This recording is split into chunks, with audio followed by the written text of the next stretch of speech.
പ്രിയപ്പെട്ടവരെ, ഈശോയുടെ ദിവ്യജനനത്തിൻ്റെ ഓർമ്മദിനങ്ങളിലൂടെ നാം കടന്നു വരുമ്പോൾ ഒരിക്കലും മാറ്റിവെക്കാത്തൊരിടമുണ്ട്.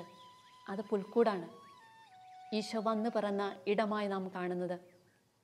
ക്രിസ്തുമസ് ആരംഭ ദിനം തൊട്ട് ലോകമെമ്പാടും ക്രൈസ്തവരുടെയും അക്രൈസ്തവരുടെയും ഒക്കെ ഇടയിൽ പുൽക്കൂടുകൾ ഉണ്ടാക്കാനായി ആരംഭിക്കും.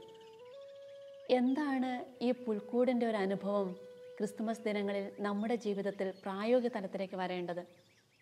പുൽക്കൂടിനൊരു സന്ദേശം നമുക്ക് തരാനായിട്ടുണ്ടോ? നമ്മുടെ ജീവിതത്തെ കുറച്ചുകൂടി മെച്ചപ്പെടുത്താൻ പുൽക്കൂടിന് എന്താണ് നമ്മളോട് പറയാനുള്ളത്? യഥാർത്ഥത്തിൽ ഇടമില്ലാത്തവരുടെ ഇടമായിട്ടാണ് പുൽക്കൂട് നമ്മൾ കാണുക.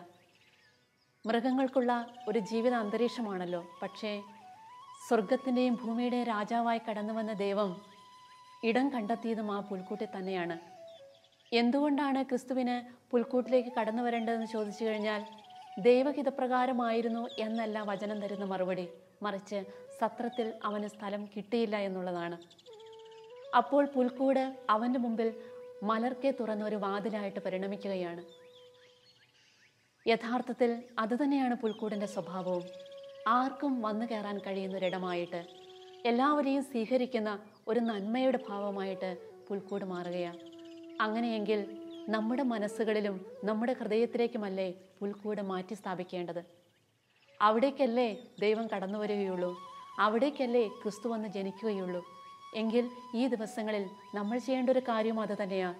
ക്രിസ്തു അകമേ വന്ന് പ്രകാശിക്കുവാൻ, അകമേ വന്ന് ജന്മമെടുക്കാൻ വേണ്ടി മലർക്കെ തുറന്നിട്ട ഒരു ഹൃദയത്തിൻ്റെ ഉടമയായിട്ട് മാറുക.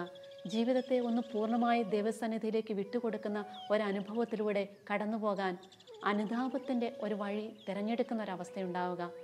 അതുതന്നെയാണ് ഈശോ നമ്മളിൽ നിന്ന് തീർച്ചയായിട്ടും ആഗ്രഹിക്കുന്നത്. അപ്രകാരം കടന്നു വരുമ്പോൾ നമ്മുടെ ജീവിതത്തിലും നമ്മുടെ കുടുംബങ്ങളിലും സമൂഹങ്ങളിലുമൊക്കെ ക്രിസ്തു വന്ന് പിറക്കുന്ന ഒരു അനുഭവമായി മാറും.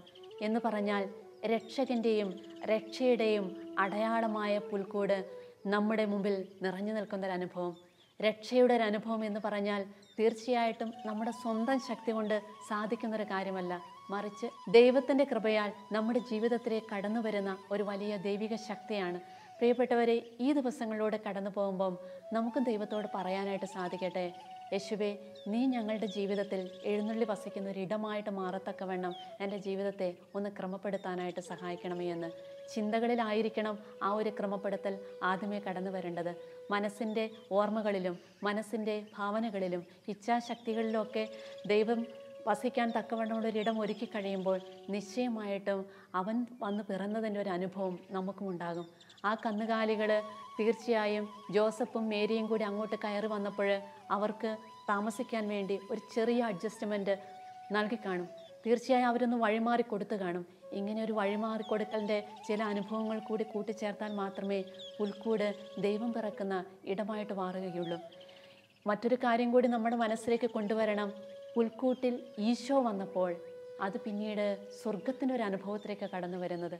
നമ്മുടെ ഹൃദയത്തിലേക്കും നമ്മുടെ വീടുകളിലേക്കും യേശു വന്ന് കഴിയുമ്പോൾ, യേശുവിനെ നമുക്ക് കാണാൻ പറ്റുന്നൊരനുഭവം ഉണ്ടാകുമ്പോൾ നിശ്ചയമായിട്ട് നമ്മുടെ ജീവിതം വഴിമാറും.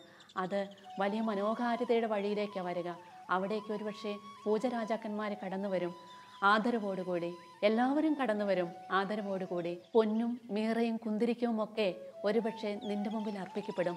അത്രമാത്രം വിശാലമായൊരു അവസ്ഥയിലേക്ക് ദൈവത്തിനൊരു വ്യക്തിയെ വളർത്തിയെടുക്കാൻ പറ്റുമെന്നും കൂടി ഈ പുൽക്കൂട് നമ്മളെ ഓർമ്മിപ്പിക്കുകയാണ്.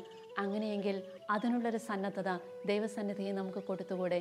അതിനുള്ളൊരു കൃപയ്ക്ക് വേണ്ടി ഉണ്ണിയേശുവിൻ്റെ മുമ്പിൽ നമുക്കൊന്ന് കരങ്ങൾ നീട്ടാം, ഹൃദയങ്ങളൊന്ന് തുറക്കാം. ദൈവത്തിൻ്റെ കൃപ നമ്മളിൽ വന്ന് നിറയട്ടെ.